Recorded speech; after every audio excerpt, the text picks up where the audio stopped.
এটা ছিল আমার কলকাতায় কাটানো দ্বিতীয় দিন। আর দ্বিতীয় দিনটা কিন্তু আমরা নিজেদের মতন করে সময় কাটিয়েছিলাম, কারণ সেদিন আমাদের বিয়ের 1 বছর পূরণ হয়েছে। আর তাই প্রথমেই আমরা চলে গেলাম দক্ষিণেশ্বরে। দক্ষিণেশ্বরে পৌঁছে সত্যি একদম মনটা ঠান্ডা হয়ে গেছিল, কারণ মায়ের কাছে গিয়ে পুজো দেওয়ার ইচ্ছেটা কিন্তু আমার বরাবরের।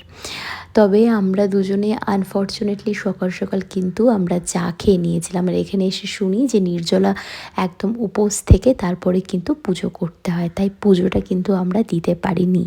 আর সত্যি বলতে আমার পেটের অবস্থা খুবই খারাপ ছিল। এখানে এসে বাইরের খাবার খেয়ে আমার শারীরিক কন্ডিশন একদমই খারাপ হয়ে গেছিলো, তাই আর উপোস করার মতন সেই সাহসটা পাইনি। তো যাই হোক, মায়ের আঙিনা থেকে ঘুরে এসে এখানে রানীমার দর্শন করলাম। তারপর দোকান থেকে নিয়ে নিলাম চন্দন কাঠ আর গোপাল আর মায়ের চুল, নিয়ে আমরা চলে গেলাম সোজা গঙ্গার ঘাটে। এই জায়গাটা কিন্তু আমার খুবই ভালো লাগলো। দক্ষিণেশ্বরে গঙ্গার ঘাট দেখতে এতটা স্নিগ্ধ, এতটা সুন্দর। তো আমরা বাড়ির থেকে আমাদের বলে দিয়েছিল যে গঙ্গা জল নিয়ে যেতে। তো গঙ্গা জল নিয়ে যাওয়ার পথে এক কাকিমা আমাদের সাহায্য করলো। সেখানে বোতলে করে আমরা গঙ্গা জল নিয়ে নিলাম আর গঙ্গা দর্শন করে নিলাম। আর এখান থেকে হাওড়া ব্রিজটা কিন্তু খুব সুন্দর দেখা যাচ্ছিল। তো যাই হোক, এখানে অনেকটা সময় কাটিয়ে আমরা চলে গেলাম এই জায়গাটায়। ওকে বলে রামকৃষ্ণ নাকি এখানে সাধনা করতেন, মায়ের আরাধনা করতেন। এখানে নাকি স্বামী বিবেকানন্দর পায়ের ধুলিও নাকি এখানে রয়েছে। তারপর এখান থেকে আমরা চলে গেলাম লঞ্চ ঘাটে। লঞ্চের টিকিট আমরা কেটে নিলাম। তারপর এখানে যে স্ক্যানার দেখতে পাচ্ছ, এখানে স্ক্যান করে তারপর কিন্তু ঢুকতে হয়। ঢুকে আমরা ওয়েট করছিলাম। আর তারপর কিছুক্ষণ পর আমরা এরকম একটা ব্রিজের মতো আছে, ব্রিজ দিয়ে কিন্তু সোজা চলে গেলাম লঞ্চ ঘাটে। লঞ্চ ঘাটে গিয়ে একটু অপেক্ষা করতেই আমাদের কিছুক্ষণের মধ্যে লঞ্চ কিন্তু চলে এলো। এখান থেকে হাওড়া ব্রিজ যতটা সুন্দর দেখা যাচ্ছিল, তেমন বেলুড় মঠটাও কিন্তু সুন্দর দেখা যাচ্ছিল।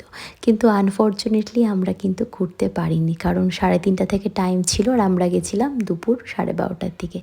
তো যাই হোক, সেখান থেকে কিছু জিনিস আমরা কেনাকাটা করে নিলাম। তারপর হালকা খাওয়া দাওয়া করে আমরা ক্যাব ধরে চলে গেলাম নেতাজি সুভাষচন্দ্রের বাড়ির উদ্দেশ্যে। এই বাড়িতে কিন্তু আমি অনেক নাম শুনেছি কলকাতায়, তবে দেখার খুব ইচ্ছে ছিল।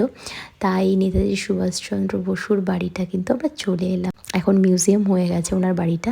তবে ভেতরে কিন্তু নেতাজির ব্যবহার করা গাড়ি থেকে শুরু করে তার জিনিসপত্র সব কিছু রয়েছে। তবে এখানে ভিডিও করা অ্যালাউ নেই ভেতরের দিকে। বাইরের থেকে আমি করতে পারবো। 50 টাকা করে টিকিট ছিল নেতাজির মিউজিয়ামে। আর এটা হলো নেতাজির ইউজ করা সেই গাড়িটি যেটা করে কিন্তু উনি পালিয়েছিলেন, মানে শেষ যাত্রা করেছিলেন। এখানে দেখো লেখা আছে। তো যাই হোক, এই গাড়িটির দর্শন করাও কিন্তু অনেক ভাগ্যের ব্যাপার। আর আমাদের যারা আমরা দূরে থাকি, নর্থে থাকি, তারা যখন এই জিনিসগুলো